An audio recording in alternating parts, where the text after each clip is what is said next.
Era si byange mbusayina tini namba sakanabya tini namba sibitegeera amene mfudde obusete newola bwewole ye tini namba byebiki bannange sente zange tax identification number.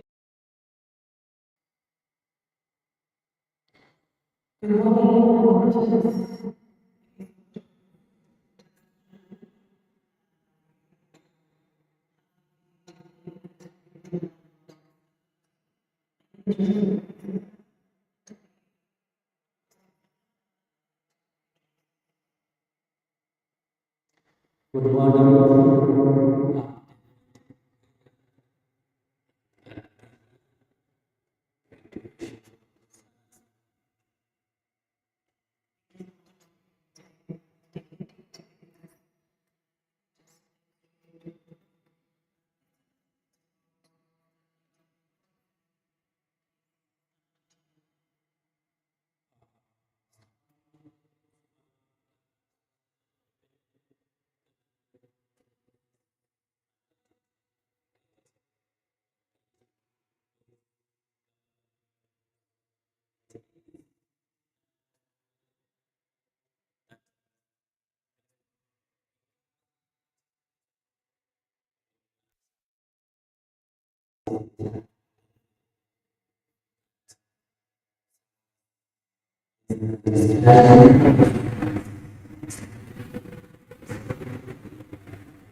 Always write purchase agreement between the buyer and the seller to evidence that transaction.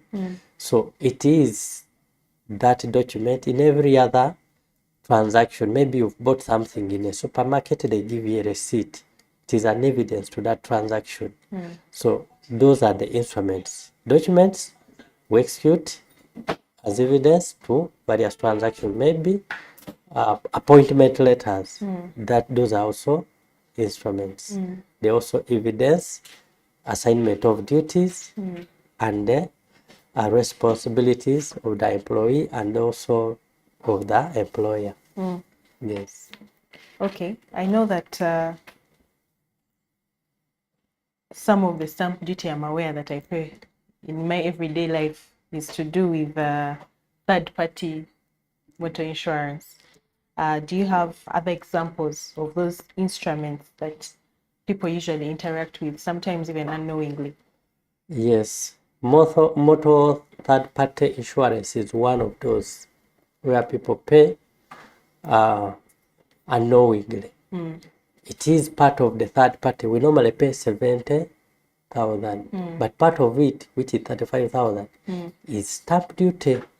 That's why when it is paid and the agent, the insurance agent, submits stamp duty to URA, normally people get messages that you've paid stamp duty of this much, and most of them keep wondering, I didn't pay anything like this. What has happened? Maybe he transferred the vehicle, he sold the vehicle to another person, but the other party has never transferred. So when they are accounting for stamp duty, the message goes to the former owner, who is still a registered owner. Yeah. So people keep wondering, but I've not paid anything like this, but that is stamp duty. And other instruments upon which stamp duty is paid is, the common one is purchase, transfer of title to land. Yeah. There you also pay stamp duty of 1.5% of the value given by the chief government valuer. The others are when we are borrowing on mortgages, on loan agreements, and also affidavits, caveats, releases. We all pay stamp duty on those instruments. Okay. Some are done by agents. Maybe your lawyer is handling and is paying in the background. Among the fees he charged you is also inclusive of stamp duty. So you may not get to know, get to know about it, but it is paid. Okay. Yes. Are there any cases where maybe stamp duty is not paid?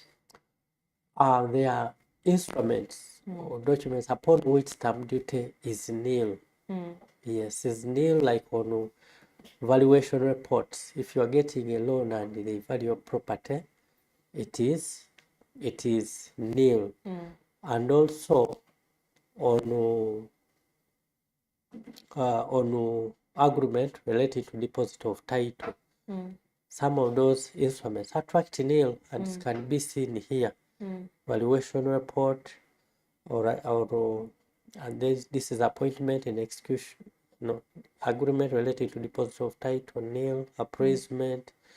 So some of these have been put on at nil, like bill of lading, to try to lower the cost of business.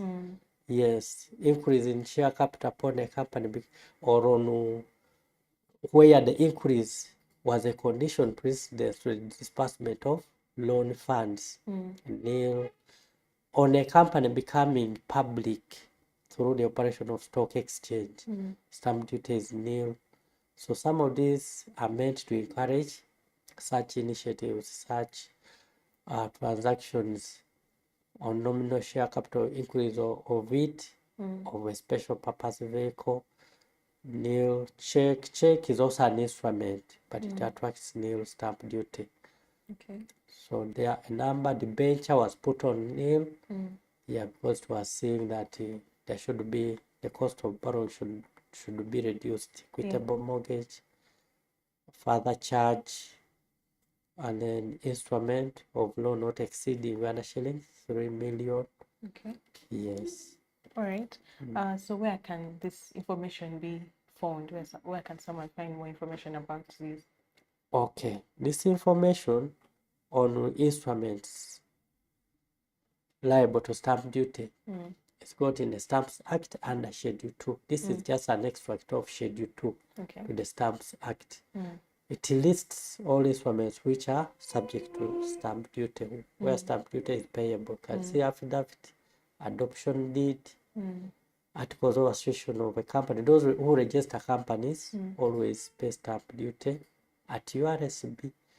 Then transfer, bond, cancellation, then caveat. You can see caveat here. And you see the bench is here, though nil.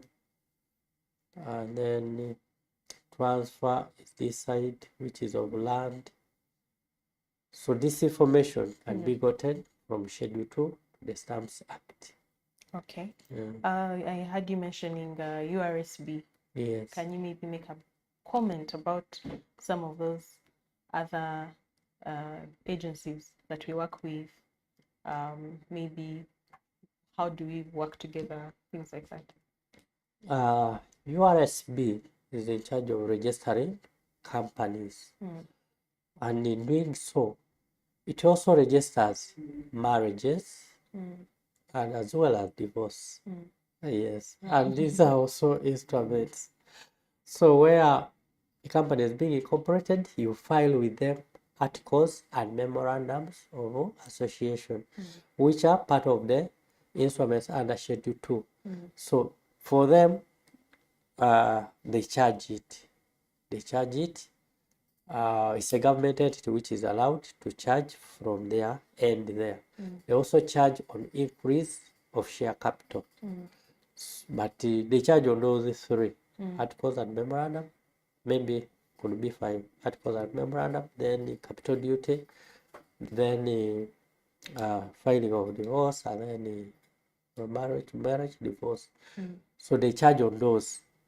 And then the other entity we deal with, though they don't collect, but the transfer of land is effected by the Registrar of Title in the Ministry of Lands. Okay.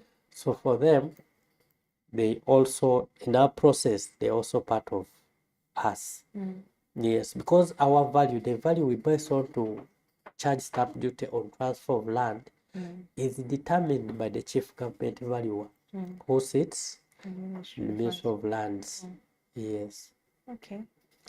So basically, we just work. They are the ones who are charging, but we help to collect. As Yes. okay, Yes. that's interesting. So what is the process of going about issues of stamp duty with URA? The process, there are two categories of instruments or stamp duty rates. The first one is a fixed rate. Okay. The second is an ad valorem rate. The fixed rate is where an instrument is charged a flat fee, as we have seen in the schedule, which is like 15,000. And the ad valorem rate is where duty is a percentage of the value stated in the instrument. Like if we look at a mortgage, then it is charged at 0.5% of the money someone is borrowing. Okay. Yes.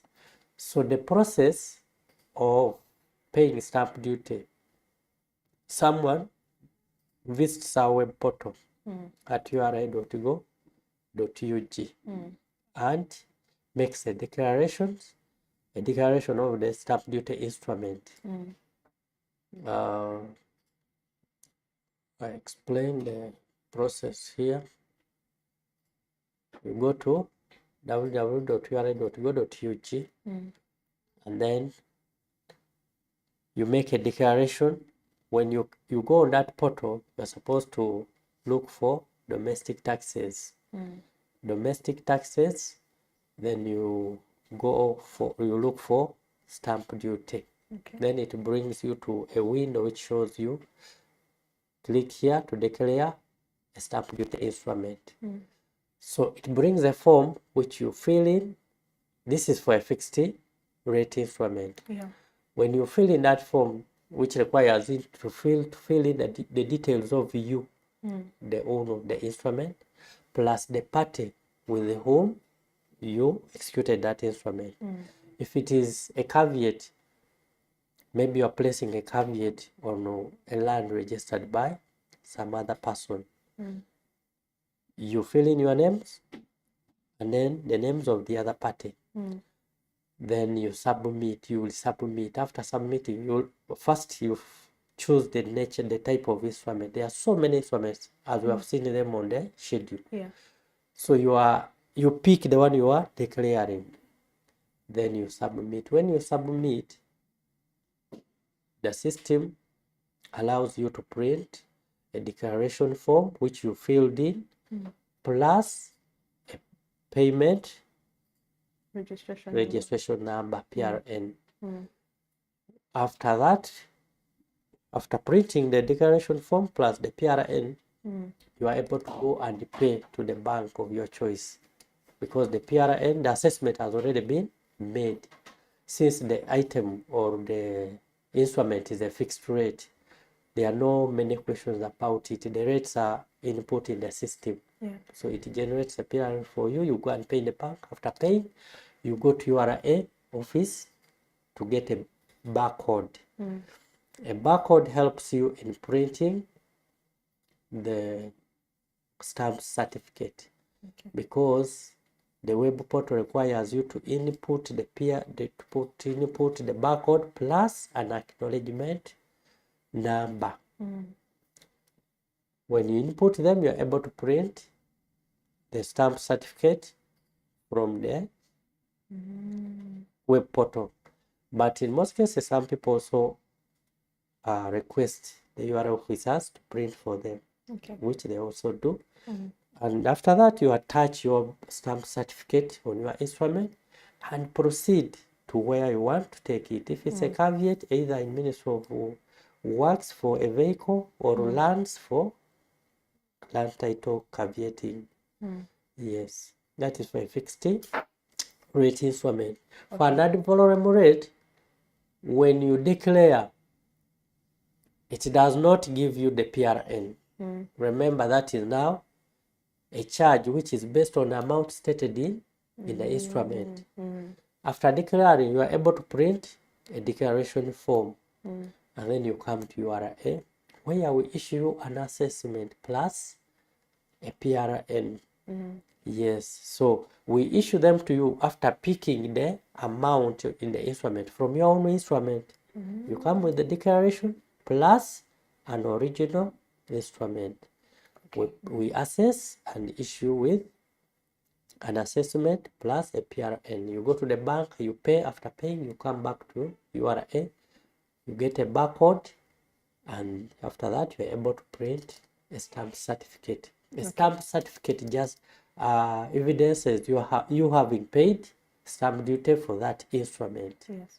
Yes. I noticed that the presentation has, with the exception of land. Yes. So can you tell us a bit about the process for land? Land is also, transfer of land is also charged based on an honorable rate. That is 1.5% of the value of the land as given by the chief government valuer. So when you declare, first of all, you pick your application for transfer from lands. Yes. You fill them, then you go to our web portal ura.go.ug, declare, place your application.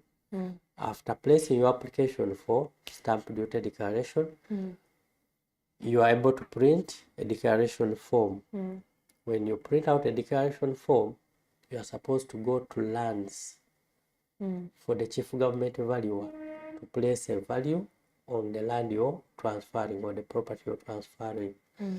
After that, their system, the land's operating system, interfaces with the web portal. Yeah. So when they insert the value, we are also able to see it at our end in URA.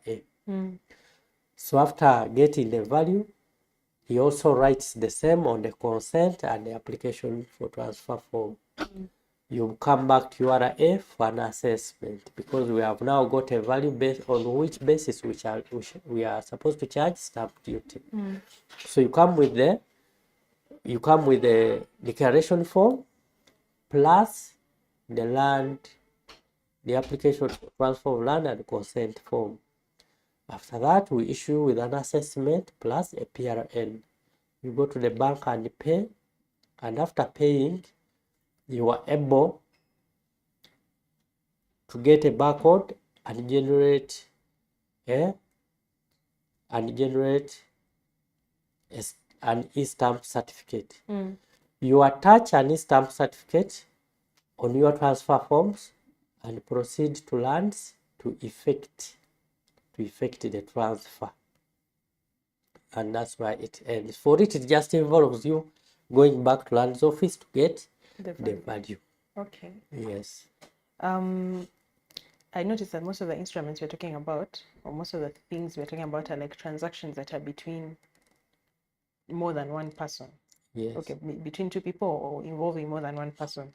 So who's the one who's supposed to pay? Who carries that Responsibility of paying. Yeah. Paying, the law states that you two or more parties can agree who will meet the expense of stamp duty. Where there is no agreement, then the one who is executing or making or drawing that instrument. Drawing means whoever has drafted it. If you go to borrow, it's normally the bank which it's automatically that it's the bank which drafts the mortgage deeds, drafts the loan agreements. And when you're buying land, which is also a common transaction, it is the seller who writes that me so and so, I'm selling my land of this size to so and so at this price. So the one who writes it is the one who pays, who meets the expense of providing for stamp duty, where there was no agreement between the parties. Oh, okay. Yes. The other thing is, what if I have to make many declarations or payments? Like you've given the example of a bank, or maybe I'm a lawyer and I'm a very busy lawyer, I'm always drafting things. Do I have to go through the process? I've been through that process before of trying to pay stamp duty, one memorandum. and you go one page, then it goes to another section. Do those people have to do that for every single transaction? Yes, it was realized that the process would be tedious for such entities. For you to declare each instrument on its own, it will cost you a lot of time. So it was decided that such entities can apply for stamp duty as a tax head to be added to their other tax heads, such that they are able to file stamp duty returns. Stamp duty returns are like any other returns, like it has a return form which has a schedule where you are supposed to fill in all instruments you are declaring in a given period. Okay. And that return is supposed to be filed on a monthly basis. If you executed maybe 200 instruments last month, the return should be filed by 15th of this month, of the following month. So those ones are able to file, and we call it bulk stamp duty declarations. You apply, we grant you the permission. Banks do this, and insurance companies, because they execute many instruments in a short period of time. Okay. Yes. Do lawyers also get to do the same if Where they qualify? Yes, where they show that they execute so many in a given period, they can get that ability to file. Yes. Okay. I wanted to also ask about other timelines, because you mentioned that someone pays, then someone declares, then they pay, then they come back, then they get a barcode. How long does that process take, or what are the timelines in regard to that? The timeline for you to declare and get a stamp certificate, that is, it depends on it depends on where you were. If you're if you're located near a bank, it can take you within an hour, within a few minutes, 30 minutes, you will have finished that, depending on how maybe it could be about the numbers in the bank where you're going to pay, or when you come to us, the numbers we have who have come to get the stamp certificate or to get barcodes, and then also assessments. But it shouldn't take more than an hour. Yes. There's somewhere where I saw some things take 45 days or they take 30 days. Oh. What are those timelines in regard Those to? timelines are in respect to your need to declare an instrument you have executed. If you execute an instrument today, the law says you're supposed to declare it within 45 days. If you have executed it in Uganda, you're supposed to declare it within 45 days of execution. Okay. But if the instrument is brought from out of the country, it comes into Uganda, we have multinationals. They may execute some transactions or engagements out of the country.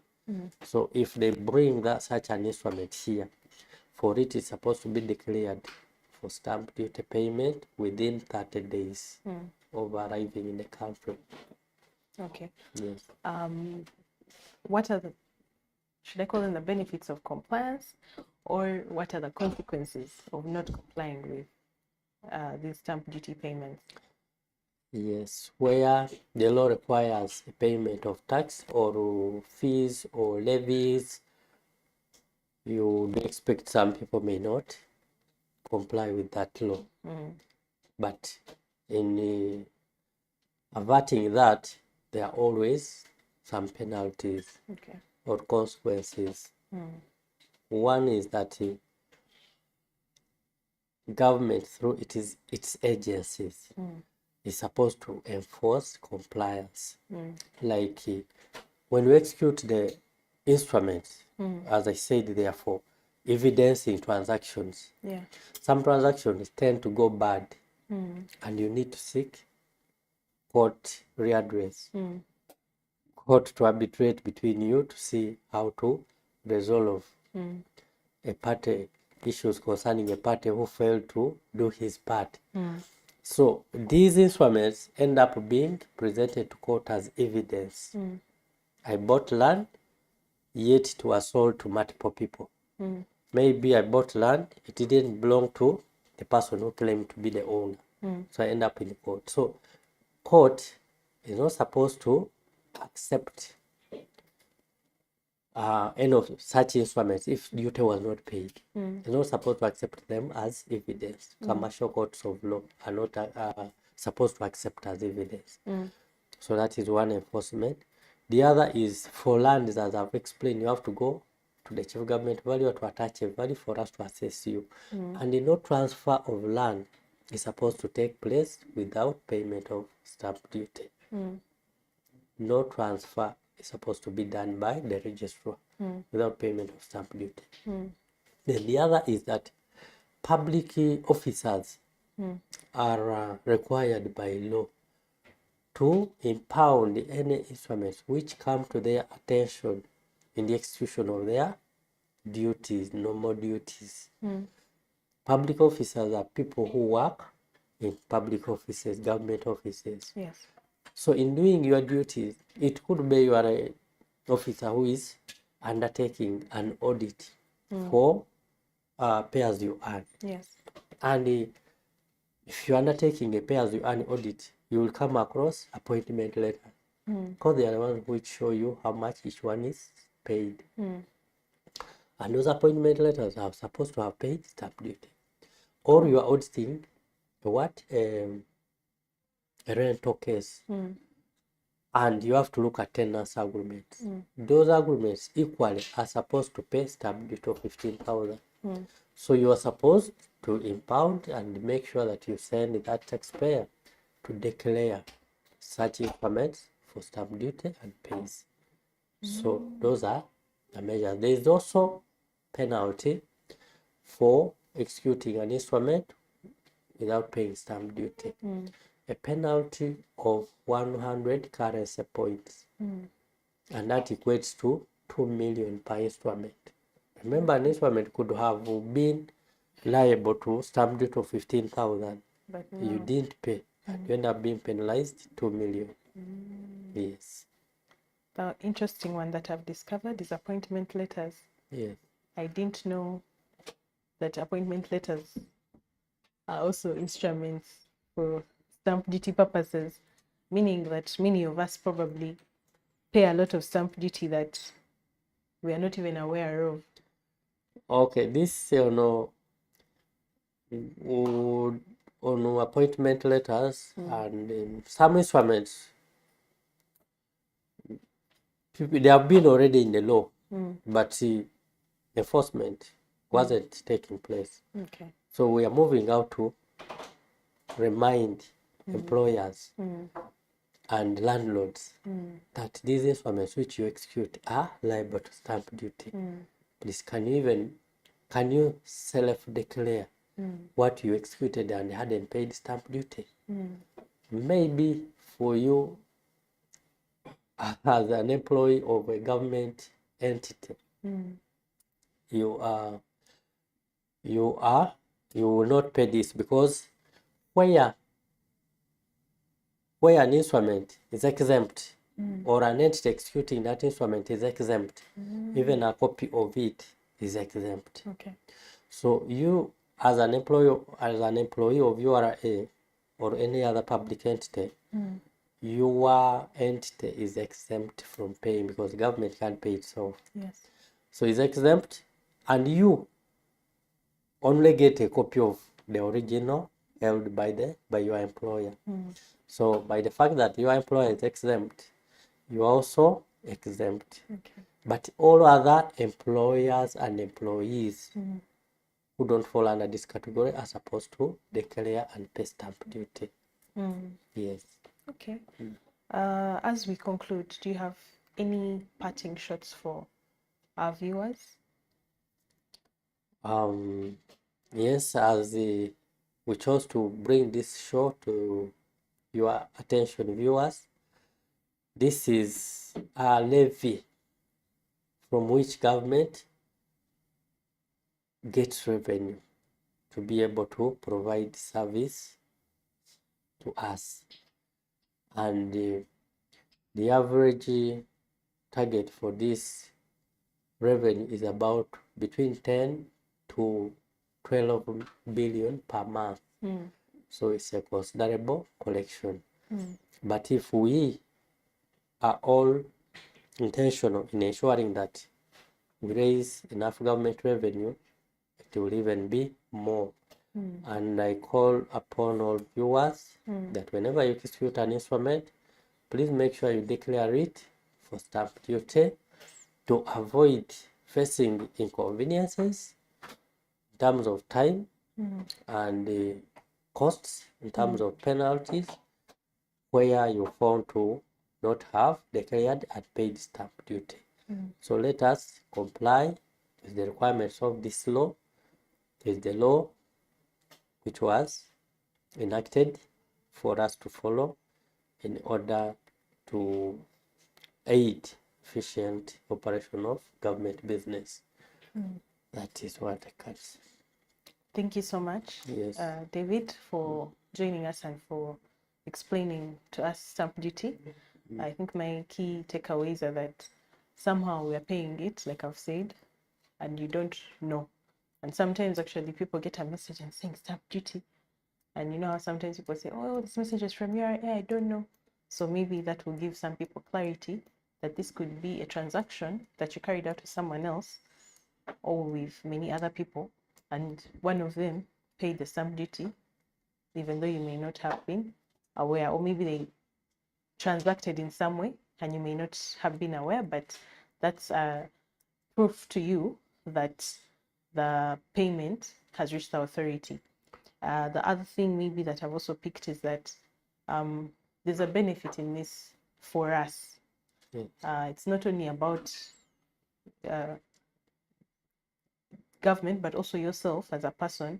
When something goes wrong and you want to take some action to correct or to realize your rights, maybe let's say it's a land transaction and they've sold you a wetland or they've sold you something.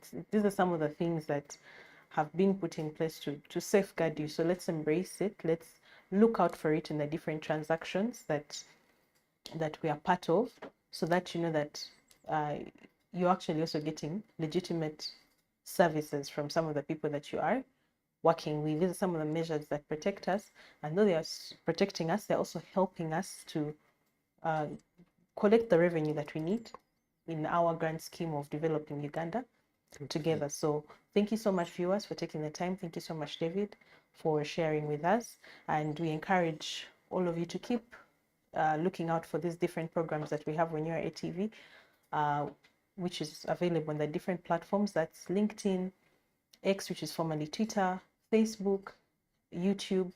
There's some clips on TikTok. You can also engage with us if you need some help.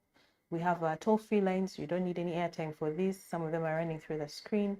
You can also access help through the website. We also have what they call your touch point. You can go to any browser. Usually I use Chrome, Google Chrome. You can go to the browser and type in URA Touchpoint. You create an account really fast, and then you can put in, air out your issue. You can even upload evidence. For example, you can take a picture or scan a document and ask a question, so that the teams which are behind all these platforms that we have availed can go through it and be able to assist you.